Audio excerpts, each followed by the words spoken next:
സുകുമാർ അഴീക്കോട് പറഞ്ഞ മറുപടിയാണ് പിണറായിയോട് പറയാനുള്ളത്. നിങ്ങൾ പറയുന്നത് സത്യവിരുദ്ധമാണ്, യുക്തിവിരുദ്ധമാണ്. അദ്ദേഹം സനാതന ധർമ്മത്തിൻ്റെ പ്രചാരകനായിരുന്നു. അദ്വൈത മതത്തിൻ്റെ അതന്നെ ഭാരതീയ മതങ്ങളുടെ ഹിന്ദു ധർമ്മത്തിൻ്റെ പ്രചാരകനായിരുന്നു. അദ്ദേഹം ഉപനിഷത്തുകളെയാണ് വ്യാഖ്യാനിച്ചത്.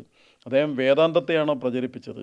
അദ്ദേഹം എഴുതിയ എല്ലാ കൃതികളിലും പറയുന്നത് ഇതുതന്നെയാണ്.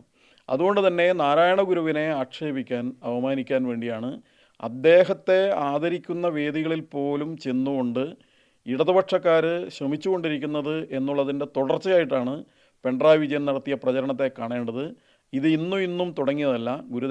ഗുരുദേവ ചിന്തകളെ വക്രീകരിക്കാൻ, ആക്ഷേപിക്കാനുള്ള ശ്രമമാണ് അവർ നടത്തിക്കൊണ്ടിരിക്കുന്നത്. തളിപ്പറമ്പിൽ കുറച്ച് വർഷം മുമ്പ് അവരൊരു ഘോഷയാത്രയിൽ ശ്രീനാരായണ ഗുരുദേവനെ കുരിശിൽ തറച്ച് വലിച്ചഴച്ച ഒരു സംഭവം ഉണ്ടായിരുന്നു. അങ്ങനെ പലതരത്തിലും അവർ ആക്ഷേപിച്ചിട്ടുണ്ട്. EMS എഴുതിയ ഇന്ത്യൻ സ്വാതന്ത്ര്യ സമര ചരിത്രം എന്ന് പറയുന്നൊരു പുസ്തകമുണ്ട്.